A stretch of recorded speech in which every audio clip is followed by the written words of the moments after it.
রব্বুল আলামিন এই জালেম সরকার স্বৈরাচারী হাসিনার পতন আমাদের দেখার সৌভাগ্য দিয়েছেন।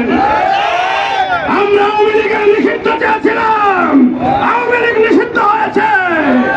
আল্লাহ তাআলার শুকরিয়া আদায় করে শেষ করে দেবেন। প্রিয় ভাইরা, আপনারা দেখেছেন এই বাংলাদেশে কোন হত্যা চালানো হয়েছে? এই বাংলাদেশের মানুষের উপরে, এই বাংলাদেশের বিরোধী দলের উপরে, মতের উপরে যে অত্যাচার চালানো হয়েছে, যে নির্যাতন চালানো হয়েছে, বাংলাদেশের মানুষ তার দাঁত ভাঙা জবাব দিয়েছে।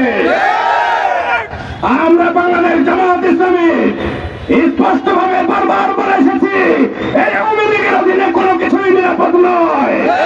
বাংলাদেশের মানুষ হারে হারে ধীরে ধীরে তার প্রমাণ পেয়েছে।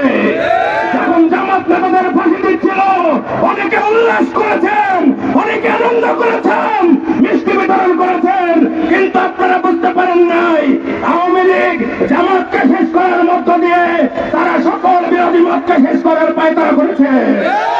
জামাত ইসলামী কচুপাতের কোনো পানি নয়, কোন খড়কুটো নয়, সে জামাতকে থুতু মেরে ফু দিয়ে উড়িয়ে দেবেন। জামাত ইসলামী বাংলাদেশের মাটির গভীর শেকড়ে চলে গেছে। আমরা স্পষ্টভাবে বলে দিতে চাই, সরকার আওয়ামী লীগকে নিষিদ্ধ করেছে। আওয়ামী লীগের কোন কর্মকাণ্ড এই বনপাড়ার মাটিতে পড়ে, গ্রামের মাটিতে যদি সংগঠিত করতে চায়, প্রশাসনকে সহযোগিতা করার জন্য জামাত শিবিরের কর্মীরা রয়েছে। আমরা জনগণকে সাথে নিয়ে, ছাত্র জনতাকে সাথে নিয়ে এই বনপাড়ার মাটিকে, বড়াইগ্রাম উপজেলার মাটিকে আওয়ামী লীগ মুক্ত করবো ইনশাআল্লাহ। আমরা বাংলাদেশকে কলঙ্ক মুক্ত করতে চাই, আমরা বনপাড়াকে কলঙ্ক মুক্ত করতে চাই। এই বড়াইগ্রামে, এই বনপাড়ায় দাঁড়িয়ে বলা হয়েছিল 1 ইঞ্চি মাটি ছেড়ে দেওয়া হবে না। আল্লাহ তাআলার ফয়সালা আসমানে হয়ে গিয়েছে। আপনারা দেখেছেন আজকে 1 ইঞ্চি মাটিও তাদের জন্য অবশিষ্ট নেই।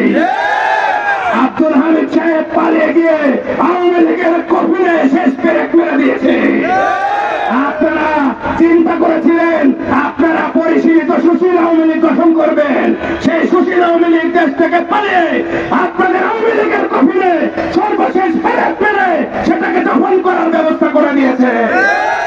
সংগ্রামী সাথী বন্ধুগণ, আজকে এই উত্তপ্ত রোদের মধ্যে, চরম দুর্বিষহ আবহাওয়ার মধ্যেও বাংলাদেশ জামাত ইসলামী কর্মীরা উপস্থিত হয়ে প্রমাণ করে দিয়েছে, ঝড় বৃষ্টি বাদল তাপদাহ কোনো কিছুই আমাদেরকে থামাতে পারবে না।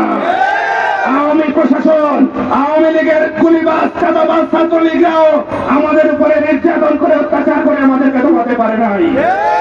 সুতরাং আগামী দিনে যে কোনো কর্মসূচিতে বাংলাদেশ রক্ষণ আন্দোলনে, বাংলাদেশের ইসলাম রক্ষণ আন্দোলনে, গণতন্ত্র রক্ষণ আন্দোলনে আপনারা কি স্বতঃস্ফূর্তভাবে 1-10 জনকে নিয়ে আসতে পারবেন ইনশাআল্লাহ?